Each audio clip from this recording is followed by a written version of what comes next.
In this video, I'm going to go behind the scenes of the process that happens that no one talks about when a family is being displaced due to a fire. I'm going to cover this in 7 steps. So, shall we?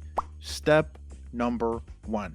It's very important that we understand that when a family is or has encountered a disaster such as a fire, etc., what they will do is then call their insurance company and file a claim immediately to let them know that something occurred and happened and that we are no longer able to live in our home.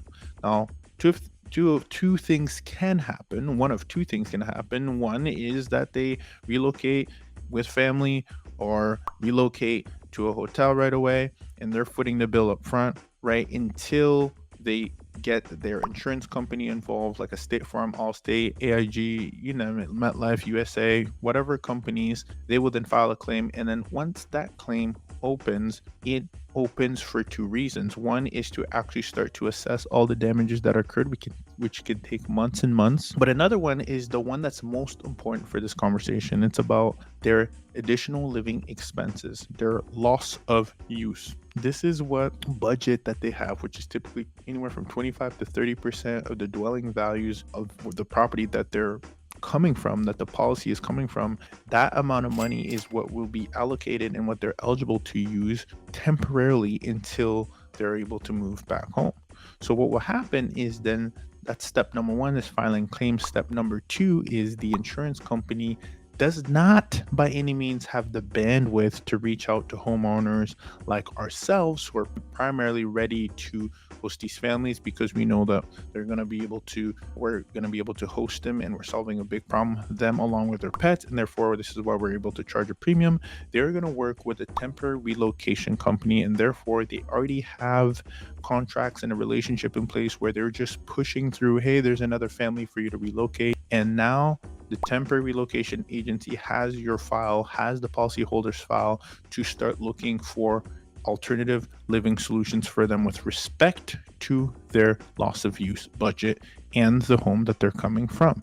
This is why my other video I always say it's very important that you have the right type of asset. You're going to want to have the right type of asset, that kind of asset that they're coming from, and that is why we always go for bigger homes, so that we're also not competing with hotels. Now, step number 3 is that these relocation companies, right, like the Ailey Solutions, CRS Temporary Housing, Alacrity Solutions, there's a lot of them across the nation, some locally, some nationwide, right?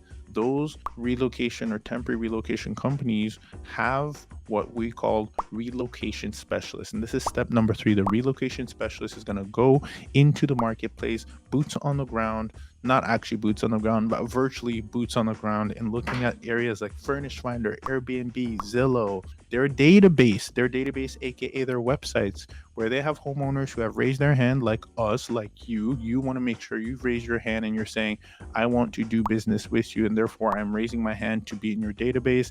By raising your hand, it means you're literally entering your property into their database so that you become part of that conversation of when they are looking to relocate a family in your zip code, you pop up first. And that is what the relocation specialist does in step number 3. Now, step number 4, what you're going to do is they're going to reach out to you. They're going to ask for availability. This is where people come across the biggest hurdles, where they're like, oh my gosh, I'm not available now. What do I say? Or what should I name my price? It is all good, because even if you put a price in the database at a certain price, it doesn't matter. They're going to come back and they're going to ask you, A, if it's available, and B, what is your price. If you're currently getting value from watching this video, you'll want to make sure you take a second and click below to grab the midterm rental insurance blueprint to help accelerate your process in being able to land these midterm rental insurance contracts with respect to your marketplace. Make sure you click the button below and grab it, and continue on with the gems in this video. This is when it's most critical for you to get the right information for them to then make the appropriate proposal. Once you've made that proposal is going to get submitted to who? That is step number 5. It gets submitted to an adjuster. And what the adjuster is looking for is it a like-kind home? Does it fit the budget based on their loss of use? And if it does, by the way, usually it's going to be a discount compared to what they would pay by having, again, lodging the pets in the kennel, moving them in a hotel if they needed to, having two separate rooms, etc. Instead, they have one home, one roof, multiple doors, all furniture included, and they are able to accommodate, you're able to accommodate them with flexible extensions, because God knows how long it will take for that work to be done, and therefore they need someone who's going to have flexible extensions. So they'll ask that. It's best that you have a 30 days, even better, a 15-day notice to vacate or a notice to extend, where they can continue to extend on a periodic basis. And this is what kills most people on Airbnb, is they already are accepting bookings further out. They can only host a family for a month or even a couple weeks, and then they have another booking that they have to honor.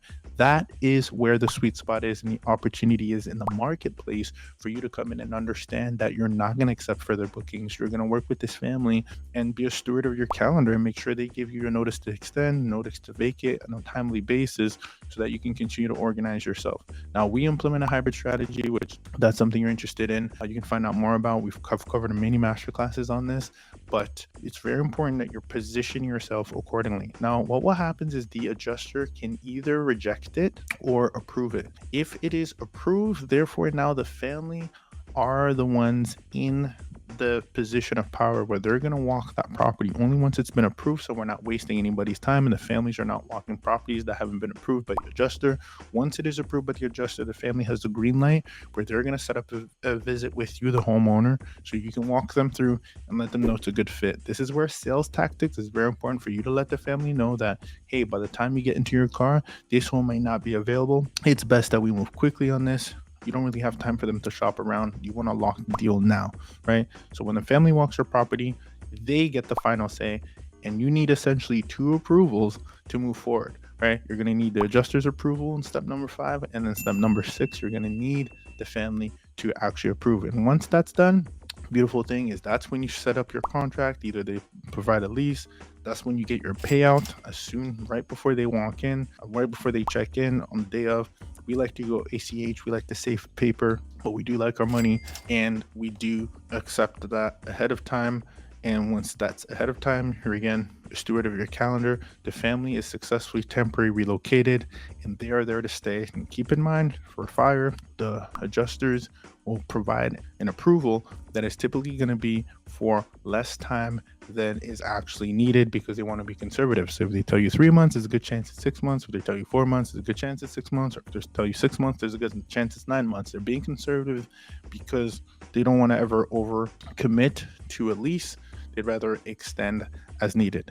And again, those are the 7 steps, often not talked about, of the behind the scenes process of being able to relocate a family, again, at a premium, solving a big problem where they're being relocated due to a fire. Now, if you found value by watching this video, make sure you click how to win over displaced home owners. We'll see you soon.